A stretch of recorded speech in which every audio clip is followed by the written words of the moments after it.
gak sih kalian melihat sebuah patung raksasa yang diarak dengan penuh sorak meriah, padahal wujudnya menyeramkan?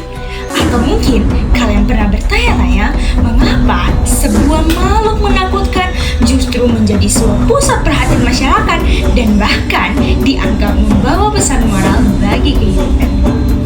Dan ternyata di balik bentuknya yang garang ada cerita panjang, filosofi, dan juga ada nilai-nilai yang diwariskan dari generasi ke generasi. Dan yang paling menarik, tradisi ini bukan hanya hidup di satu tempat asal saja, tetapi juga berkembang dengan indah di berbagai daerah, termasuk daerah saya, Argamakmur, Bengkulu Utara. Saya Anindya Murzabaresati, dan pada kesempatan kali ini saya ingin mengajak kalian untuk menyelami sebuah tradisi penuh seni, makna, dan kearifan lokal.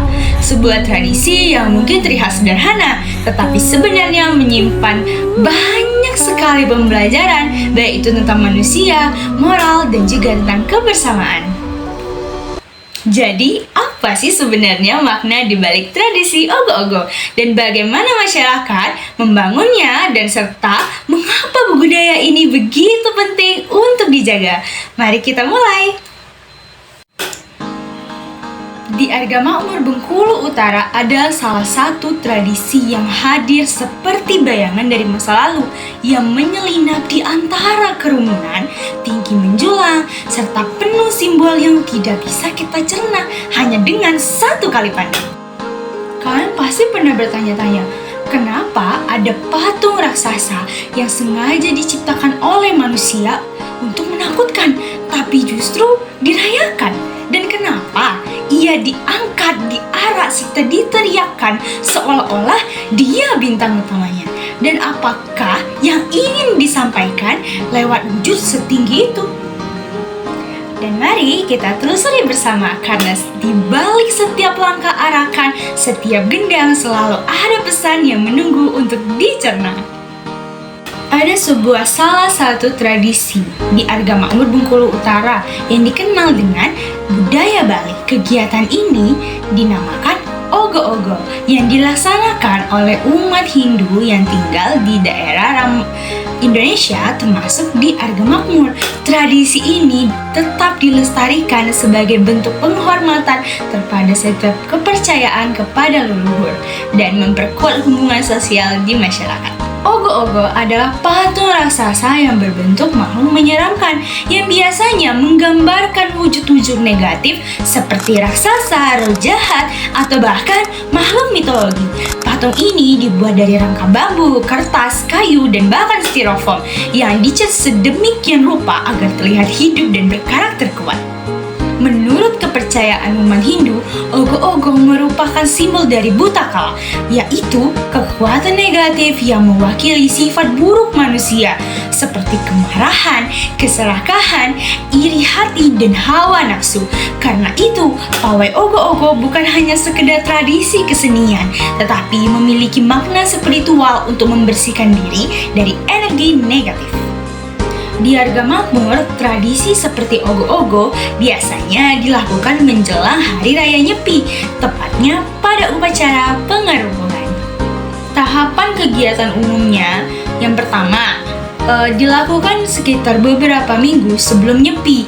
Pemuda-pemudi Hindu berkumpul di balai untuk membuat patung ini. Dan proses ini dilakukan secara gotong royong sehingga menjadi sarana kebersamaan. Ogo-ogo diarak keliling lingkungan atau titik tertentu di Argamakmur, dan masyarakat dari berbagai agama turut menyaksikan pawai ini. Suasana menjadi sangat meriah dengan iringan musik dan tabuh tradisional. Selanjutnya ada penyucian atau pelepasan. Beberapa ogo-ogo akan dibakar. Prosesi ini melambangkan pelepasan sifat buruk dan pembersihan alam semesta dari energi negatif. Walaupun jumlah masyarakat Hindu tidak sebanyak di Bali, tradisi ini tetap berjalan dengan penuh semangat dan mendapat dukungan dari masyarakat setempat. Hal ini menunjukkan bahwa budaya dapat hidup dan tumbuh dimanapun selama ada komunitas yang menjaganya. Selanjutnya ada nilai kearifan lokal dalam tradisi ogo-ogo. Yang pertama ada nilai spiritual.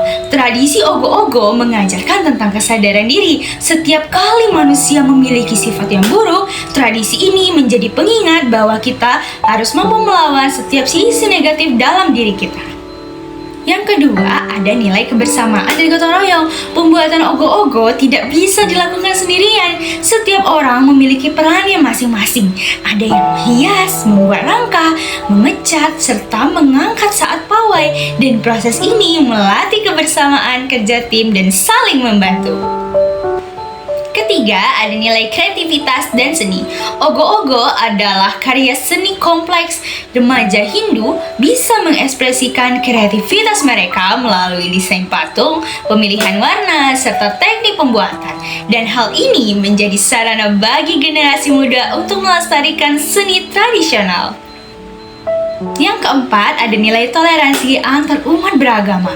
Di Bengkulu Utara, masyarakatnya mayoritas non-Hindu, tapi tradisi ini tetap diterima dan dinikmati bersama. Warga Muslim, Kristen, dan agama lain juga ikut menonton pawai serta memberi dukungan. Hal ini menciptakan kebersamaan dan saling memperkuat toleransi antar umat.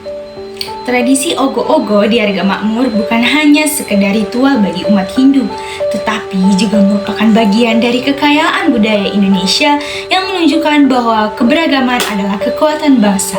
Dan melalui tradisi ini, kita belajar tentang pentingnya membersihkan diri, menjaga kerukunan sosial, menghargai perbedaan, serta melestarikan kearifan budaya lokal. Semoga video ini bisa membantu teman-teman untuk lebih memahami kearifan lokal dan ikut mendukung dalam pelestariannya.